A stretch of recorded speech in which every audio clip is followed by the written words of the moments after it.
Money is a topic of conversation in many movies. The question is the legitimacy of some of these movies and how they portray the financial industry. That's what Valerie and I are here to react today.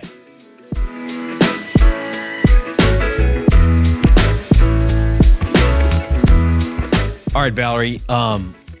First, just movie I think that jumps out in recent decade, might be longer than a decade. Movies are weird where it's like you think it's only 5 years old and it's like 15. I think Big Short was like 10 to 15 years, right? I don't know, actually. It goes over the 2008 thing. And so I'm guessing it was probably about 10 years ago. Yeah. I feel like it was maybe like 2012, right? So yeah, that could be right. I think that movie jumps out as far as just recent financial movies. And I thought it was actually well done. I mean, it's obviously a good movie.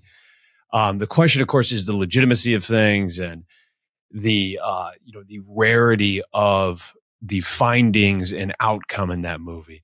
I don't know what you thought of it, but Michael Burry, obviously the subject of that movie and how he shorted the market, famously by looking into real estate backed securities. So I don't know what your thoughts were on it, but that's one that jumps out to me. I love that movie because it did, like you say, I thought it captured the craziness of it so well. In 2008, that was actually right around when I bought my first house and all of my young wisdom at that time. And I do remember, firsthand that there was so much euphoria that anybody could get a loan. And I remember when I got my mortgage, I thought, man, I barely have even gotten a job. This seems a little bit nuts to be able to have this mortgage. But the terms were just so flexible and money was so easy. This movie specifically covers 3 different firms that were able to take advantage of this. As you said, Michael Burry, his firm was called Scion Capital. And he was really the guy who realized this is going to go bad. And so what he did was he effectively shorted or betted against mortgage-backed securities. And so effectively what that meant was that if mortgage owners such as my young self at the time, or as long as I was able to continue to pay my mortgage and everything was great and I didn't want to sell my house or the value of my house kept skyrocketing up, then everything's totally fine. But if something went wrong with any of those factors, then those mortgages could start to default and that would have this huge ripple effect. And so one of the things that I thought was really interesting, and this is such a kind of a nerdy nuance thing, but his character, one of the things that he did as he was shorting these mortgages, it was very expensive to be able to do that. And so his investors, they were seeing their money lose, right? So they're like, those are my investments. I pay you a ton of money to make me money and it's just going down the toilet. I want it out. They were suing him. What he did was he basically put a liquidity window. He closed a liquidity window, said no more. You cannot take your money. And that is extremely scary for a lot of investors. One, they see their money going down or they see their investment dropping and then they want it. And there's no reprieve. And he said, nope, sorry, I can't do it. That's real. That really does happen. We have, there'll be private investments. It's pretty common that there are liquidity windows that say, we need to keep the money locked up because that's the way that we're going to operate this business. And we can't make a return if the money's coming in and out. And so in this case, which in many cases, right, it's just, you got to get through the storm and his bet absolutely panned out. I think it was like up 400% or something by the end of the day. Which, relative to everything else was a, magnified gain, right? Yeah. If you consider everything else was, down, considerably at that point. Right. Yeah. I think people tend to kind of just group together a large part of the financial sphere into like what he does, right? They maybe think that, for example, you and I are like making these calls at times, which I guess, depending on who you're working with, what type of advisor, maybe a more traditional wirehouse, they are making more specific decisions frequently. They're more active. There's certainly advisors out there that do that. At Mariner, I think I could speak broadly and say that that is certainly not our approach, at least holistically working with clients. mostly our role is getting into more of the math, the specifics of the planning, and figuring out ways to reduce inefficiencies such as taxes. Less concerned, at least from a planning standpoint, with making let's just say risky moves from just a return standpoint. Looking to pace the market with just portfolio management. Investment management is obviously very important. It's just to say that I think as certified financial planners, that's typically less of the role, more of like the CFA who's managing the portfolio, or in this case, managing the account, depending on who it is, right? But Absolutely.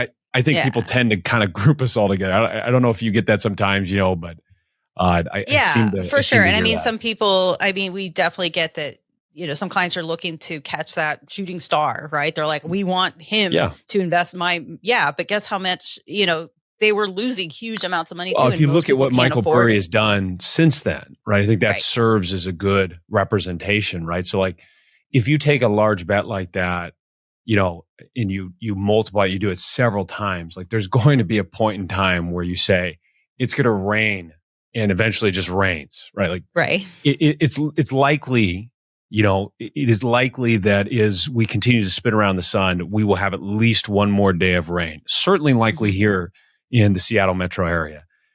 So, those types of things, it's not to say he didn't have any analysis that went into it. He clearly did. It's just that if you examine his body of work, which I think is important here, uh, you might find that those large of a, I wouldn't call it a bet, but those large of that big of a decision to go after that type of return in a portfolio, comes with, a lot of baggage in a way, and it's challenging, Yeah. right? Yeah. But I think we get sometimes grouped together with those individuals. There's different roles in the financial sphere. Another, I think, movie that kind of leaps out to me is Wolf of Wall Street, as far as like the last 10 to 15 years. More provocative tale of sorts, less maybe, more industry driven, like The Big Short, and relatable for the public. This was, kind of peak Wall Street period. I believe 80s and 90s is when that was set. Yeah. And, familiar books that come to mind for me, Den of Thieves, truly was a different time on Wall Street. I mean, you had stockbrokers operating almost entirely, from my understanding, off of commissions at that point in time. Whereas today, most of the industry is a percentage of assets. It's an advisory relationship. So that created an obvious conflict of interest, which led to some of these tales like Wolf of Wall Street, where you have people like Leo portraying, I forget what his name was, Jordan Belfort. Jordan Belfort. I think that was the name in the movie. That's definitely the real life character. We should that he probably was seek to portraying. say his name the least, just because it's it's like we're just giving him more clout in a way, right? Um, but that conflict of interest, it's so clear to see. I mean, if I'm calling you up and I'm saying, yeah, you should move your position, and I directly benefit that largely from that move, it's easy to see where there's maybe that type of conflict again for the broker at that time. Obviously, today a much different landscape, in part because of what happened during those periods. You and I call up the clients that we manage. There aren't commissions like there were in the 80s and 90s. Most of the time, the vast majority of the time, there's nothing at all, right? I can't remember the last time that I did receive commission on anything. It was probably when I was a broker dealer advisor 8 years ago. So the market has changed considerably, but I still think you do see some advisors, some folks out there that are maybe more sales oriented, which is a disservice to that end game client. And I think an important reason why you should talk to a few different advisors and get a good, well-rounded opinion as to how the just business works, right? Yeah. Yeah. And I mean, that movie is really interesting. I was laughing because I was just telling my producer that there was a point I couldn't watch the movie anymore because it just became so over the top. Yeah. It's real. It is what happened during that culture in the late 80s, that really there was a lot of fraud going on. It was just a lot of drugs, a lot of unrealistic, crazy, target goals that they had, and they could get it, but it wasn't done legally or fairly. And so one of the schemes that they have, which I always think is kind of interesting, it's called pump and dump. And so Hmm. what they would do is they would effectively buy a stock, then they would call everybody they knew, their quote unquote clients, sell them the stock, tell them how amazing it was, that it was a once in a lifetime deal. Then they would buy it, get the price to go way up, right? And then Yeah. once it was at a high level, they would sell it themselves. Talk about So a they were zero, basically literally undercutting the their own employees. definition of a zero sum game, right? I mean, Yeah. you are, when you're doing that, there's no real value. There's no intrinsic value that is being created out of that process. Um, Yeah. you're just, Yeah, I mean, there's it's effectively a just winner and fraud. a loser. Yeah. There's Yeah, just a yeah, winner and a and there loser. are, I mean, now that's what the SEC has made very specific laws against this sort of behavior, but, Yes. that was a real thing that happened. Yeah. Yeah. And I think that's where like regulation is very interesting. Like obviously regulation is good and bad in any industry, right? The bad is clearly it slows the process down for any business. The good is it's theoretically there to protect the people on the other side of the deal. In this case, people that would be investing money with an advisor or a financial firm. And I think we have just been given a real time case study of this in the last 24 months via crypto, NFT. I mean, it's almost laughable, but when's the last time you even heard NFT? Like that was behind maybe the most common 3-letter word I heard for about, I don't know, 7, 8 months. And then suddenly it's just gone. It's not to say that it couldn't return and that, there might be something with the meta. I'm not, qualified enough in that sphere at this point in my life to say there's value there, but you can see where there was a lot of people in the social sphere that were not regulated, that were talking openly about this, very much giving financial advice directly. And they didn't, really wear any repercussions of that because there was no regulation. And obviously it's come back to bite a few of them, but because they weren't regulated, that in-game customer wasn't protected as much if they went back and said, well, wait a second, that person was giving advice. I watched their YouTube video. Right? Like, we've been given that example of the need for regulation. Just even with what's happened in, the YouTube media sphere, the TikTok media sphere, right? Yeah. Yeah, So, and I think, I mean, one theme that you see running between these two and many of these films is just the euphoria that happens, and that the way that that is used against the victims, really. right, Steve Carell's character in Big Short was told, stop being a buzzkill. Everybody's drinking the Kool-Aid here. We're all having a great time and watching the mortgage-backed securities continue to do well. Stop blowing that whistle and ruining our party.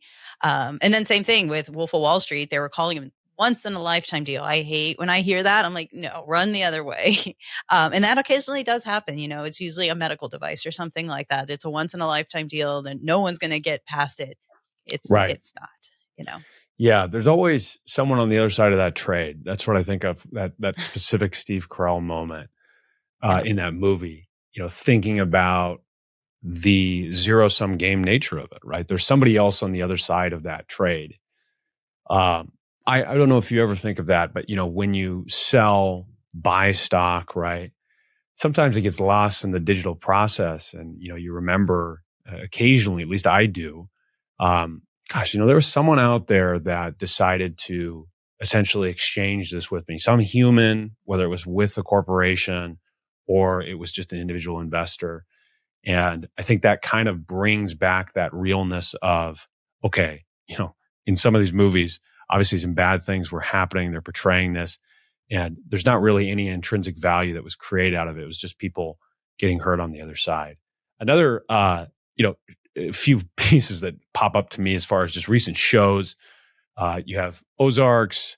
The main character there is quote unquote good with numbers and is, just I guess, very talented at deception, doesn't paint the best picture for the financial planning sphere.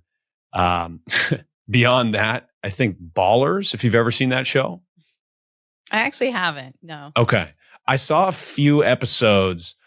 I was a little worried seeing Dwayne "The Rock" Johnson cast as the lead financial planner. Not to say that he's not a sharp guy and doesn't work hard, but you kind of You're know afraid that what you were you're now going to be expected watching.